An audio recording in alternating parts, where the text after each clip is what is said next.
First, I'd just like to say how much I enjoyed the first session. It was very interesting, and I think an area which, of course, is very pertinent at the moment is the developments in Africa. And I think when we look at optimizing regulatory systems, we're looking at how we can find key, timely access to safe, quality, effective medicines, innovative and generic, wherever that be. So having this optimal regulatory system is obviously key to access. Now, at the 17th IGTRA in 2016 in South Africa, the title was "Patients Are Waiting, How Regulators Collectively Can Make a Difference." How much progress has been made in those 2 years is something that we can reflect on. But one area is patient engagement. Patient engagement itself in the regulatory system.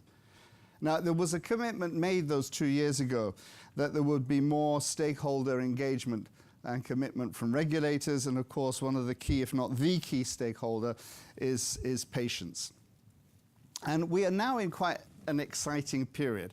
We're looking at the SDGs, we're looking at the WHO itself, and the leadership of Dr. Tedros is all about universal healthcare coverage. It's about healthcare system strengthening, of which the regulatory component is fundamental in that. We've heard just now about the progress that is making towards regulatory optimization in Africa. And we've heard actually how in that process patients have been involved. And we are seeing increasingly patient voices everywhere. I was in Kenya recently at an Access Accelerated meeting. That is an initiative of 24 companies within IFPMA seeking to improve access to NCDs. And here we started to hear the strong voice of patients living with NCDs. Today's discussion, though, is about specifically around the issue of patient engagement, involvement in regulatory decision-making. It says lessons learned, but I think it's lessons learned and where to go from here as well. So I'd like to introduce our panel. Limbit Rego, who is Secretary General of CIOMS, which is the Council for International Organizations of Medical Sciences, and of course, known to many of you before in his work as a head of agency and at the WHO. Ema Cook, who is the head of regulation of medicines and other health technologies at the WHO, and of course, a long-standing former senior member of the EMA. And Andrew Spiegel, who is the CEO of Global Colon Cancer Associations, a very vocal advocate for his patients and of patients in general. Now, these are our three panelists. I intend to try and have a panel discussion of between 20 and 30 minutes and then open it up. But we do realize we are the panel between you and the drinks. So we'll be as effective as possible. So I will now move and sit down. And I'd like to start the questions actually to Andrew. Andrew, in the 2nd of December is, of course, Patient Solidarity Day.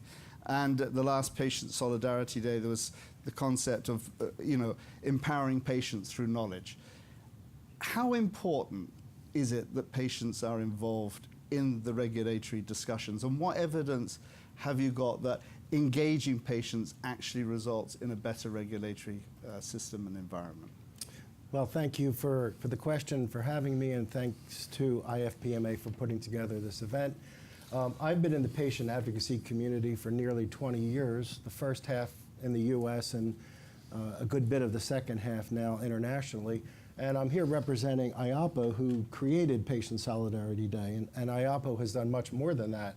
IAPO has created, relevant to this discussion, a stakeholder toolkit, which answers that question. It exactly lays out what patient advocates can do with advancing policy and different ways of doing that. And part of that toolkit is how to work with regulators and how to deal with them and what type of evidence to bring them and how to bring them evidence and the relationship management and all of that stuff. And so IAPO, if you look on their website, really has a good toolkit on how patient groups can work best with regulators. But the patient involvement in regulatory decision making is not a new thing, but it's a new thing in the sense that it's prevalent now. It's in almost every, and certainly in the U.S., and I see in Europe and in many other countries now, and often at the WHO level, the regulators are calling for patients to be involved. They're publicizing areas that patients can get involved in.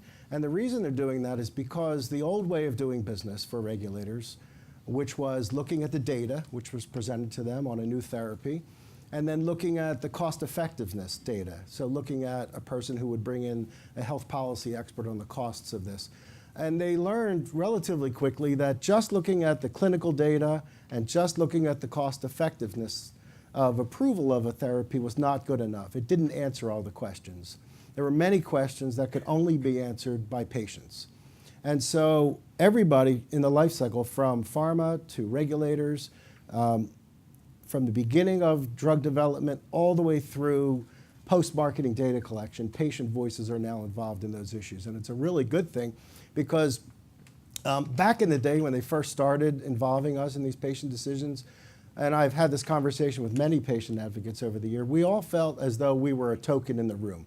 You had all the scientists and the economists and these brainiac experts on drug development and drug approvals, and then you had the patient who was just kind of so timid in the room saying, I just want my drug. I just want my drug approved. I want it safe. I want it effective. I want it to be affordable. I want it to be accessible. But that has really changed. Patient involvement is now, there's courses. UPADI has courses. IAPO has courses on how to be a patient advocate and how to be a master patient advocate. And until now, we still weren't sure whether this had any impact. We all felt good that we had patients in the room. Regulators had patients to talk to, and companies and regulators had sort of a justification for coming up with the decisions they did because they had patient involvement. But recently I chaired a panel, and I really wish Marguerite were up here because she was on that panel. But at IAPO's Global Congress in Miami a few months ago, I chaired a panel on this exact issue of how regulators have worked with patients and patient groups over the years, and what are the opportunities. And so Marguerite did a fantastic job of talking about what the African Medicines Agency is planning to do and how they're using patients now in developing the AMA and how they're going to use patients. And they're already in the development stage of how they're going to use patients. So they're way ahead of other regulators that started from ground zero and didn't have anything in place. But also on that panel was somebody from the FDA and somebody from the EMA, both who work in the area of patient engagement. So their full-time job is just engaging patient communities on FDA and EMA activities. So the FDA did a really good job in laying out what the opportunities were for patient engagement and why it was important for patients to be engaged in every step of the development and delivery process. And then the EMA did the same thing, and they talked about all the different opportunities. But what the EMA has been doing has been keeping data.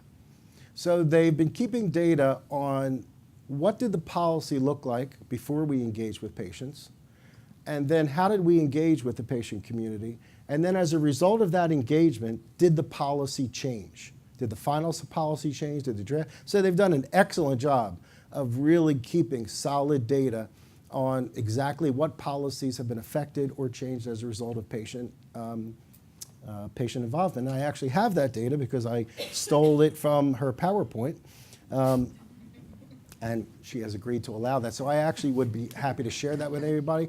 Every time I talk about this, everybody in the room perks up and then runs over to me afterwards. Could I get a copy of that PowerPoint from the EMA? So yes, I will give it to all of you, or you could just email me and I'll send it to you. But basically, the question was, did patient involvement lead to further reflection?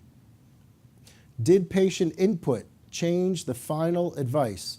And the answer was, in 26% of the cases, patient input led to further reflection of the issue.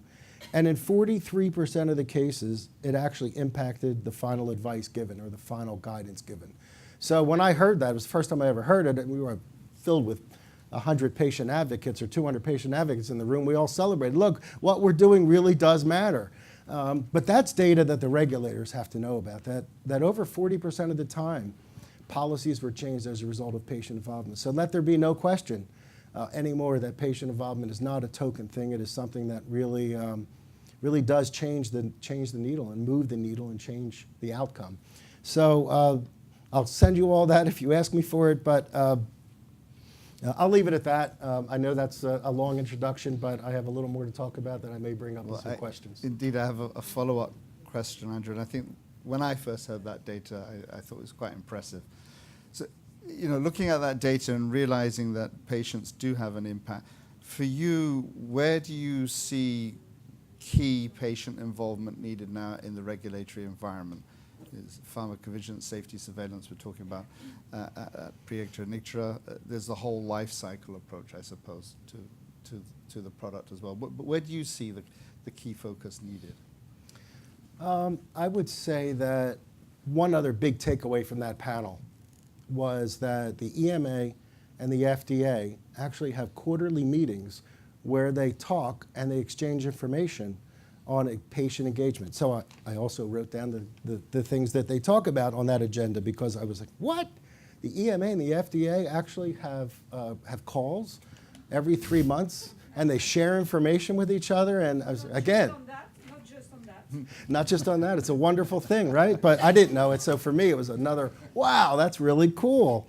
Good idea. And so what did they say? Let me find my notes. So they said that the things that they talk about on these quarterly calls are what are the best practices to further enhance engagement with patients. They share information on different approaches to engage patients. And then they look at high-profile topics of mutual interest that are happening at the current time. So if I were to say what would I love to come out of this conference, and I said it at that panel, I said, is there any idea in the works where all the regulators get on that quarterly call and they all share information, or they all set up they all share the frameworks that the FDA or Health Canada or EMA or whoever is keeping these metrics. Imagine if all the regulators started keeping data on patient engagement and did policies change, and if all the regulators actually learned from other leading regulators how to engage patients from the ground up, and if they all could be involved in that quarterly meeting or come up with some way when regulators get together to focus on that sole issue, that would be a dream come true, I think, for patient advocates. Okay, Andrew, I'll park that and come back to that later. Lambert, for you, what does patient engagement mean? What does it bring? How would you best see this? And what is your organization effectively doing?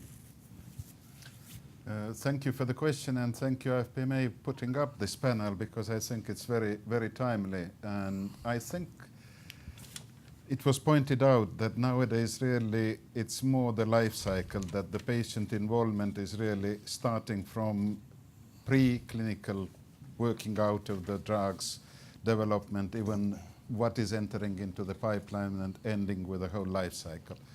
And what is also has happened actually, and it's my own lessons learned during the way, is that when I started to be involved in regulatory affairs, the patient involvement was much more weak. It was not so much there. But also during the time, what has been really amazing is how much patient representatives have gained also professionalism. In some circumstances, they are truly experts, and they can stand along with other experts giving input. And of course, last, which is a bit with the patients, I have always a bit of problem, we are talking about patient involvement, but I think nowadays society, hardly anybody is escaping being patient. So we are all patients. So we shouldn't forget that as well, But now coming more concrete is that it's a huge landscape, there is a lot of progress, but I think there is still need to consolidate all of the various initiatives. And quite recently, we started in Council for the International Organizations of Medical Sciences a new working group, which is patient involvement in drug development and safe use. And it's based on the broad range of stakeholders, patient representatives, regulators, academics, some ethicists, some communication people, industry, trying to put together nurturing from various initiatives, what's already going on, and trying to get something more comprehensive out. And also there are still some areas where probably some sort of a more coherent approach would be beneficial. It's also the rules of engagement with patients, they are not everywhere the same. How we see this life cycle approach. There are very specific issues concerning pharmacovigilance and patient involvements. There are some specific now also trials that have been going on and some success with that, having new technologies what patient can use. So there's a lot of going on, but actually there was like missing something that will bring all this together. And we hope this CIOMS working group can do that. And just to say also that we try to be, we can't engage everybody, because I have every day coming somebody saying, can we be part of the group? Yeah, the group can't be, going bigger and bigger, but we are now thinking how we could have some more mechanism of transparency and involvement without expanding the group to be too big. And one of the things is that what we have decided already is actually the first minutes of this group, which are quite detailed, are actually in the public domain. And we plan to put, as we progress with the work, more and more things on the public domain. And likely we will have also a specific meeting that the patient organizations who are not involved could have their voice and come to this meeting to say something. But this will be in the bit later stage of the development. So I think there is a lot of other initiatives ongoing, which I said, and I think patient organizations know them. But I think we can capitalize on that and hopefully do something which gives added value. So the patient scenery, I assure, I was a bit skeptical many years ago, to be honest. I had some doubts, but I have learned on the way, and I would say the scenery has changed, and there is a lot of more lively interaction, but also more quality interaction that's coming up. Great. Ima, how are you seeing the scenery changing in the WHO? I mean, there is a lot of interaction with patient groups. There's a lot of activity around global patient safety. How is the WHO engaging with patients? How do you see that going forward? Well, WHO has been working really to help patient engagement and empowerment in healthcare settings for quite some time.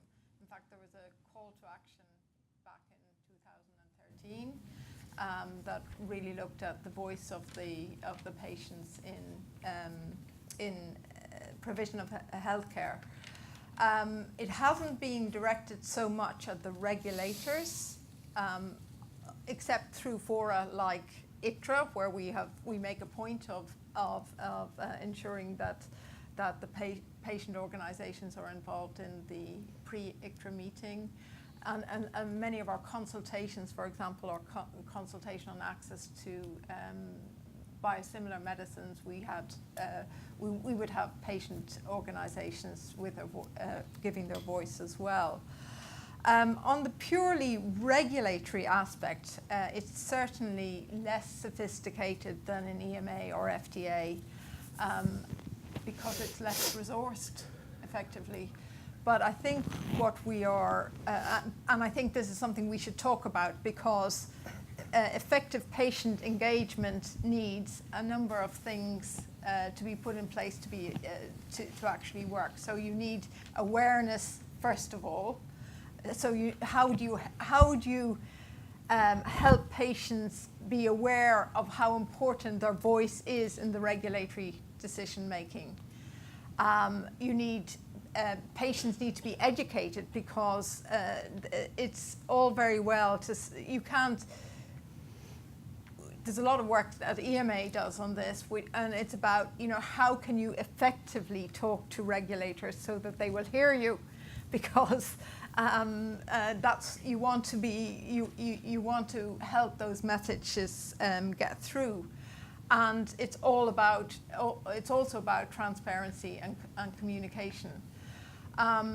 So you see how effective well-resourced patient organizations are. You see all that they've learned. You've got this toolkit that you've established. Some of the countries that we were working with at WHO won't have those resources. So how do we think about how we can make sure that the patient voice is heard in less resource settings? I think that's one of our big challenges.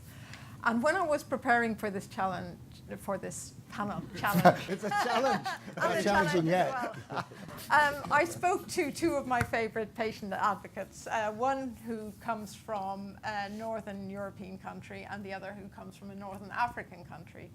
And I got a couple of perspectives. And I think one message that really that resonated with me is that patients are one of the biggest under-resourced, underused resources of the healthcare systems. And we need to bring the patient voice into the healthcare systems. And actually, I would say, going further than that, regulators' job are to serve society. They are to serve the patients. It's not the other way around. So we need to work more and more with patients to understand them, to figure out actually what is real, what makes sense, what is not just a theoretical scientific decision, what gets translated into real life. And we've seen this. I mean, my experience is with the European Medicines Agency, as you know. So we've seen what a big difference it has made putting in place the patient and consumers working party, putting patient representatives onto 4 of the committees, and that's only since 2000. Without the first patient representatives on committees was in 2000 with the Orphan Medicines Regulation. And since then, now we've got the Pediatric Committee, the Advanced Therapy Committee, and the PRAG, the Pharmacovigilance, all of them having patient representation, and also at the management board as well. But it's been an evolution, and I think that certainly just from the side that, and I wasn't directly involved with that, but you know, listening to patients at hearings on products was incredibly powerful, because you had regulators tend to be very conservative. And I'm saying this as a former regulator myself. That means you're former Conservative. But you hear the effect that these products, or the lack of the products, or the potential that the products can have for patients, and it's real. It no longer is theoretical. It makes such a big difference. So I think in terms of improving decision making, the patient voice is really vital. Right. I suppose in a way, just on the sideline, it sort of mirrors the way that patient-doctor relationship has changed as well, in which at one point the doctor knew everything and the patient would just accept, and that's clearly changed, and that's changing in a lot of other areas, including in this. Hopefully not in the other way around. Yes. And so you mentioned, Andrew, that you would love to see something where regulators got together. You mentioned on a phone call, just following up from what happens between EMA and FDA. So the idea could be to and you mentioned consolidation. It could be to create some form of platform in which there was greater exchange between all the regulatory authorities and patient groups in order to create some sort of guiding principles. Is that sort of what you're doing? I think it goes to this direction, yeah. And we have FDA on board, we have European Medicines Agency on board, we have some other regulators, and I think there is a lot of enthusiasm, and I must say it's one of the most lively SIOMS groups I have seen, because after the first meeting, there was splitting into so many subgroups, taking up the topics, people trying to collect what's going on already, doing the landscaping, and then trying to not create bicycles, learning from the experiences, trying to consolidate and then have some sort of a more harmonized views on certain things. And I think there are a lot of areas where there would need to be a bit more clear understanding what still could be done and how we take it forward. So there's a lot to think about, how to make it more efficient. Okay. At this point, I'd like to open it out to the floor. I think we have a mic is over here. I'm going to put Margaret on the spot because we've heard about what has happened in Africa and in the development of the regulatory strengthening in Africa. When Margaret's available, does anyone else have a question or an observation?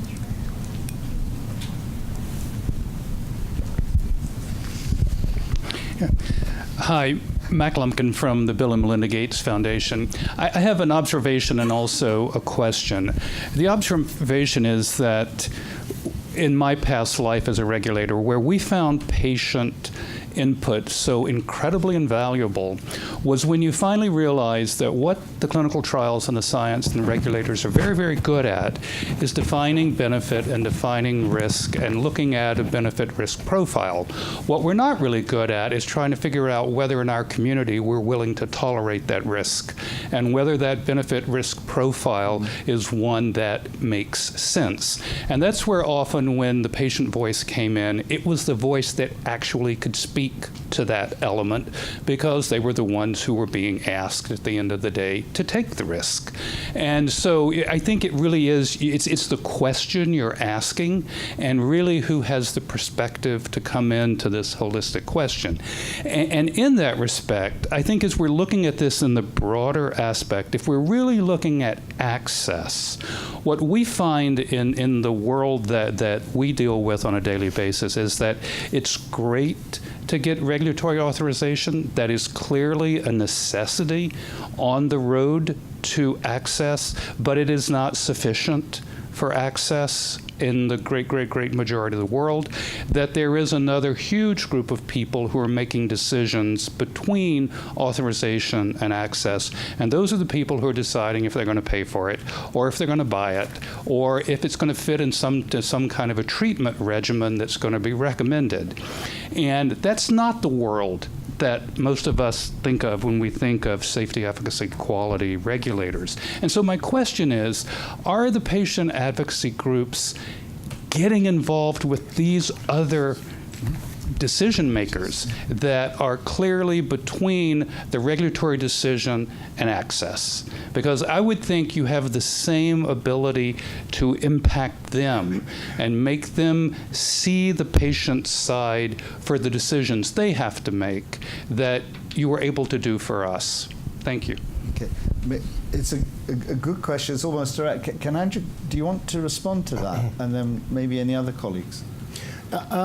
Patient involvement has to be from the beginning all the way through the end. From the beginning, as you say, to drug development, what risks should a patient be willing to take? What benefits would be important to that patient? No clinician, no regulator, no policymaker, no expert scientist, and no economist can answer those questions. We can guess what we think a patient would want, but we're not yet that patient.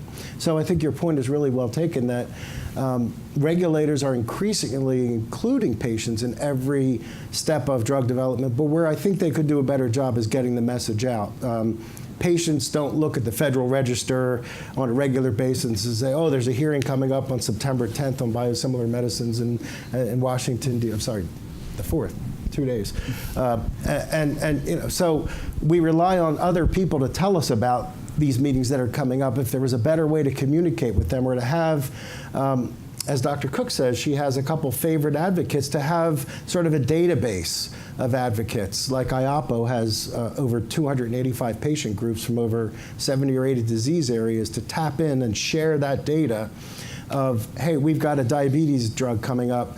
I would like to have 10 diabetes patients or 10 diabetes patient advocates or whatever it is. don't just advertise that there's the opportunity. Get involved in talking to the patient groups, or have, like the FDA in 2004, set up their patient involvement program officially. They officially launched this position. So this person, when she needs a patient for a specific disease, they have somebody they can call upon. And so it's about the many things that make up patient involvement with regulators. It's having the evidence that the regulators want, like Dr. Cook said. It's having the relationship with the regulators that are important. And it's how you deliver that message to the regulators that are important. So I could go into specific examples of working with different regulators if you want, but. Yeah. Okay, please. Oh, and then,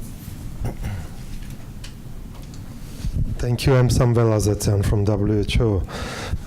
My question is about some vulnerable groups of patients which are really in need of help, and these are pediatric patients and those other groups of patients which are not able themselves to give consent to be included in trials, to be part of the research, but they desperately need medical products for their needs. And I know CIOMS is currently involved in some interesting activities in this area of research and development, and especially safety-related issues for vulnerable populations. But my question is whether patient organizations are also concerned with this, and whether there is any development in this area, because regulators are like bureaucrats in good sense. They are waiting before the respective application comes for the approval.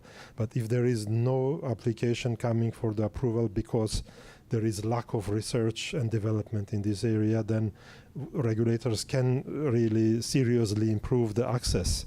So it's an issue between two or many different groups, but this is something that needs to be addressed. Thank you. okay. Do you want to answer? And then David Jeffries.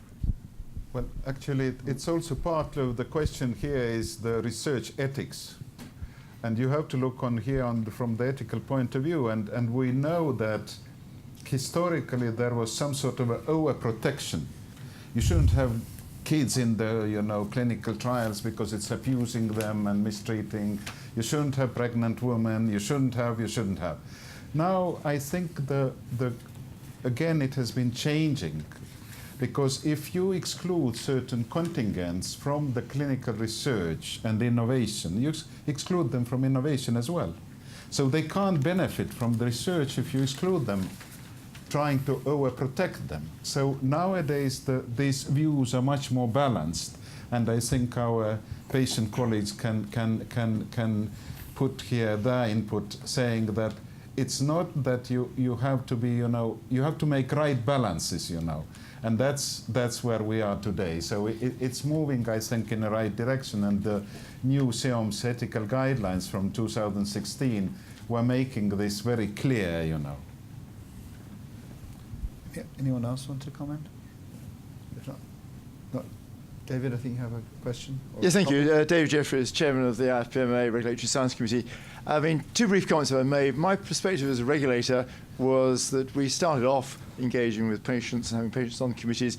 Really, it was a tokenism. We had one, I remember, 25 years ago on the Medicines Commission, then Commission on Safety Medicine in the UK, and then at European level, you just had one patient, rather isolated. I think what's very encouraging now is to see the training, for example, in Europe through UPATI, but more importantly, the great sort of support that it's not an isolated patient, it's actually their own network, which is coming in, really encouraging.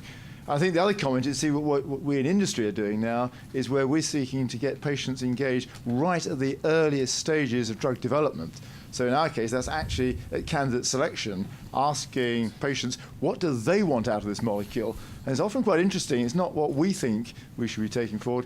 And as you follow that through now in the life cycle, what I think you find is that at the end of the process, what the patient wants is very frequently what the payers are looking for, not necessarily sometimes what the regulators in the middle are. And I think it's a question of how we build that forward. So my question really to you is, how do we actually do that? How do we embed it? But more importantly, how do we handle the problems of conflict of interest here? Because when we engage patients like this, then the problem comes of people saying, well, they shouldn't then be involved in the next stage of the process. They've actually declared an interest and so on. So how do we handle that so we make sure we keep the very best patient engagement throughout that process? Andrew, you have a comment, and then maybe I was looking to Dr. Cook for that. Well, I mean, I think first of all, I think it's really admirable that companies are talking to patients, asking them what they want now, or they're starting to do that, because that's, I think, the way things, that's the way it should be going. The patients are where the product is going to go in the end. So now you have better connected groups who actually are much better informed and can give input. Now, I'm not sure it really happened earlier, because it needs a certain amount of awareness and training and education, and that certainly has improved. Now, in terms of the conflict of interest issue, is it a conflict of interest? I'm not. I don't think we see it as that, but some other parties seem to. Yeah. I guess if the individuals who have been involved are then further involved in the process, then it is. But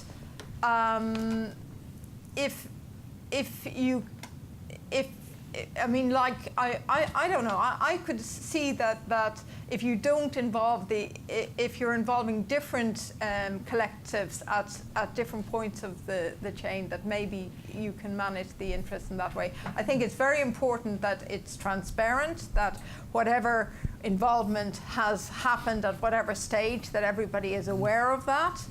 But then you need to assess what the risks, the conflict of interest risks might be in the further development. And I think, in my view, it could be managed.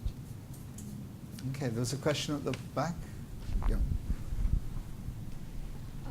Thank you, Shanti Pal, Medicine Safety, WHO. So I have this comment. So for WHO, the patient engagement clearly came with the HIV treatment group. It changed the way we engaged with patients. They were demanding. They wanted medicines cheaper. They wanted good quality medicines yesterday. And they wanted to speak up when these medicines weren't working. So in Vigilance, we had to develop special reporting forms with the patients, HIV patients sitting at the table, that was useful for them by telephone, in a hotline, paper form, app-based, you name it. So it completely changed the way we engaged with patients. But I mean, so they are a very vocal group. So what happens when you don't have a vocal group? You have a handful of patients. So who speaks for them? So the point is that also within the patient group, you have the more privileged patients and the less known patients. So how do we engage with the less known patients? How do we make it economically more interesting to develop products for these less known patients?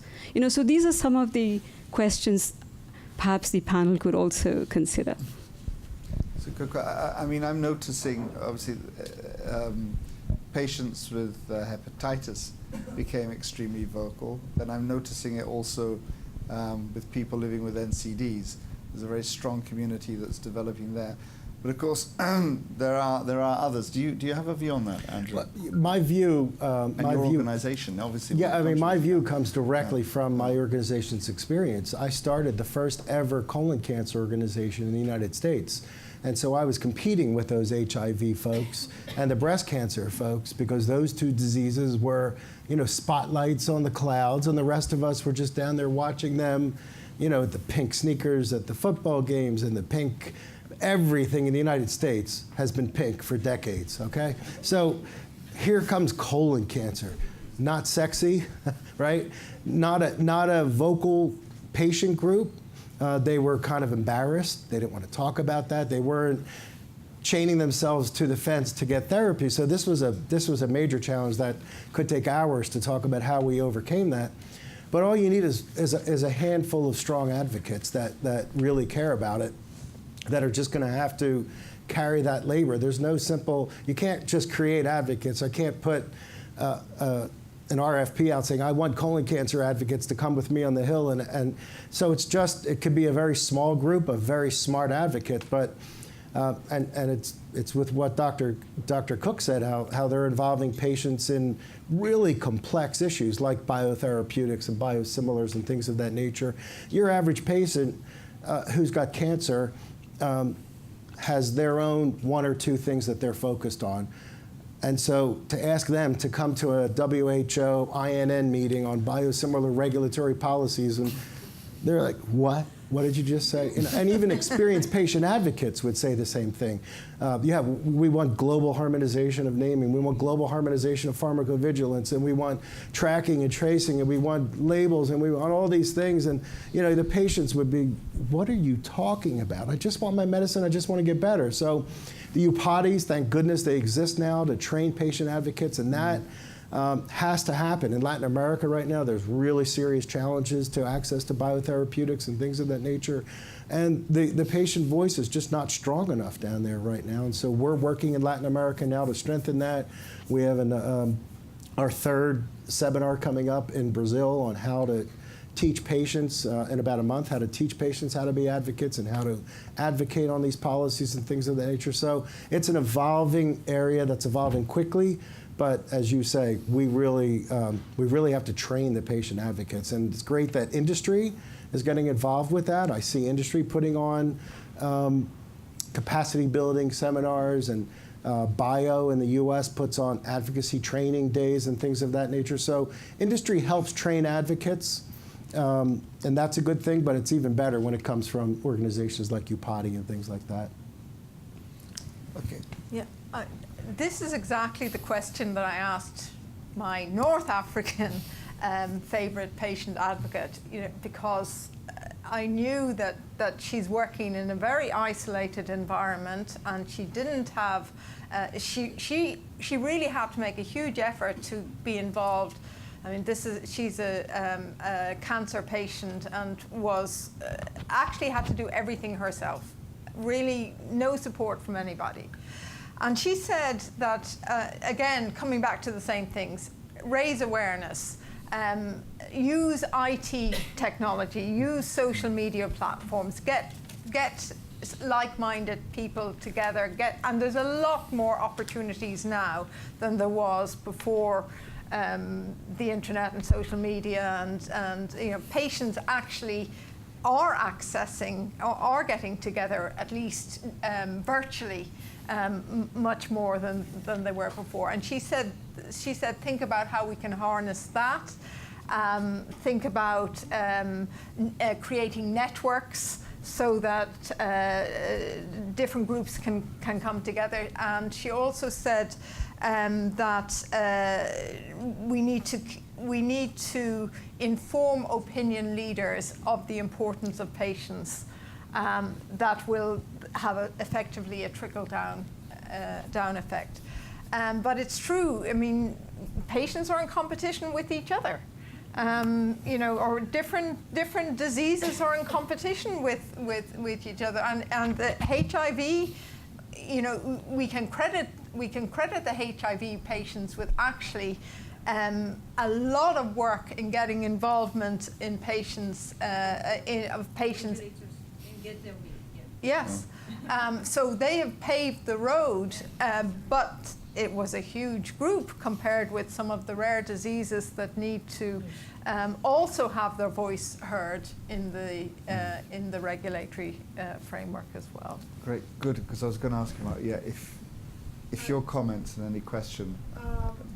I think for me it's more of saying this is patient engagement is really an area that is evolving, emerging, and I think in as far as Africa is concerned, I think there's a lot of work that needs to be done. to be able to really have a structured way of engaging patients. I know countries are at different levels of development, and given the fact that now we're getting into a situation where there's quite a number of drug development that is coming onto the continent based on the research that is going for diseases that are proportionally affecting Africa. So what I'm wondering is that, because I hear what is happening in Europe, what is happening by US FDA, what they are doing in terms of engaging on quarterly basis, having these calls, but also the complexities involved in the engagement process. So my question is, I think it's mostly to WHO. What are you doing given all these complexities, and especially taking into account the limited capacity, for example, for our regulators in Africa to be able to effectively engage patients? Is there any plan to do something to support regulators to be able to actually do proper engagement and having some guiding principles of how best to engage them? Well, you're right on the spot. Yeah. Well, actually, when we were preparing for this panel and thinking about, what would be good, we actually thought maybe putting together some guiding principles for patient engagement would be a good first step. And if we could get some sort of agreement on that, that could be something that would help. We're doing it. But CIMS is doing, we don't want to duplicate work that CIMS is doing, because I think that this work that has just been launched seems to be going very, very well, and maybe some of the outputs can be passed over to WHO when it has been progressed more. Yeah, so there is like the guiding principles, and then there's this sort of, I want to use the term platform, which you're obviously developing. A platform of True, and also WHO is part of our group as well. So, and it has happened also in the past that some of the CIOMS guidelines in early stages in pharmacovigilance, they were picked up by the ICH, and some of the ethical guidelines, let's say, we did together with WHO, and that is even on the front page in cooperation with WHO, and WHO then in a way trusted CIOMS platform to do something. So this is possible, and as I have always said, what we do is a public good. So if somebody wants to develop it further for their purposes, that's fine. But we'll try to have a comprehensive approach for the time being, and I think, as Emma said, there is a lot of enthusiasm in the group, and they move quite quickly. Actually, they are quite organized. So we hope that some of this work will be out. Also, as I said, we ensure as much as transparency as we can. So already everybody can have access to the minutes. If there are any comments or things, or they see that there is something missing, we are open to get the input on that as well. Okay, so we have a platform, we have a concept here. Maybe there are people here in the room that can make this happen. So we can commit ourselves to working together to build on this concept of the guideline and the platform, without putting you too much on the spot. Oh, and there is another very important thing which I want to say is that now we have under tremendous pressure. Everybody wants to be part of this group. Now, if you want the group to deliver, you can't get it too big. So we have to create some other mechanisms of increasing involvement and transparency. Can I make just a little challenge, because I like challenges. I think we are talking minutes and guideline. We have not understood how to reach patients. I think it was said before, it's social media, which is the way to reach patients. So I think we should use these tools rather than think as regulators or as we've done in the last 50 years, which is producing guidelines, maybe put them on the web, expecting someone to find them and discover the interest of a guideline, which I find very boring. I'm a regulator, of course.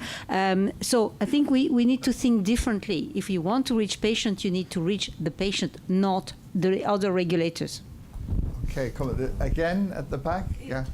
Because WHO was put in a bit of a spot, if I may, just to say that in small steps in vigilance, I speak for vigilance, pharmacovigilance, is that so the 2012 legislation that required the patient reports to be submitted to regulators. So then how do you go about implementing it? So first of all, you need to prep the regulators, get them ready to be receiving those reports. I'm talking about low and middle income countries, resource limited settings, where you just open it up to patients to report, and then you have a very fragile, rudimentary pharmacovigilance system, they're going to get overwhelmed. So first you need to build that regulatory system, that pharmacovigilance system in the country to be able to get that and handle that information from patients. So that's what we did. We developed a guideline on how you're going to receive and manage the reports from patients. Having done that, then the next step is how do you support patient reporting? To to answer the point that how do you make those guidelines function or get implemented? So we came up with these, say, simple app-based reporting systems. So we are currently working. We are with MHRA and through special projects where we can get a smartphone-based app reporting system, which we have as a trial. We've given it to healthcare professionals to see what is the uptake of it in a couple of countries in sub-Saharan Africa. So in the scale-up plan, once we are sure that this is not going to overwhelm the regulators, we plan to also make it available to patient groups. So that would be the next step. So baby steps, but we are moving in that direction, that first the guidelines and then the support system to implement those guidelines. Okay, thank you. We're 5 minutes beyond time. I think there's clearly a consensus that we need to continue this movement that's going on. There is a role for various organizations to help develop a platform, develop sort of guidelines, and bring the patient groups together, and particularly in resource-limited settings, as you said yourself, Iman. I think we have some great support happening already on the African continent. I'll wrap it up now. I'm very happy that my industry and my regulators and as a patient are listening and doing things on behalf of everybody. So go ahead. I want to say that this is perfectly here in public health, where working in public health has one damned very peculiar feature. No matter how good you are, you always should be better. And that is unfortunately also perfectly true here. We think we have a lot of initiatives on getting patients better involved, getting it more organized, but we all still have quite a bit of a job to do ahead of us. Andrew? Yeah. And my final remark is going to be that I look for little takeaways from Exactly. things like this. And lest there not be a question of whether these events are valuable, because I believe I heard Dr. Cook say in preparation for this event, I also started to think maybe we should come up with some sort of patient engagement system. So I think when I see you back here in a year or two, I'm going to say, so what have you done? What have you done? We'll work on that.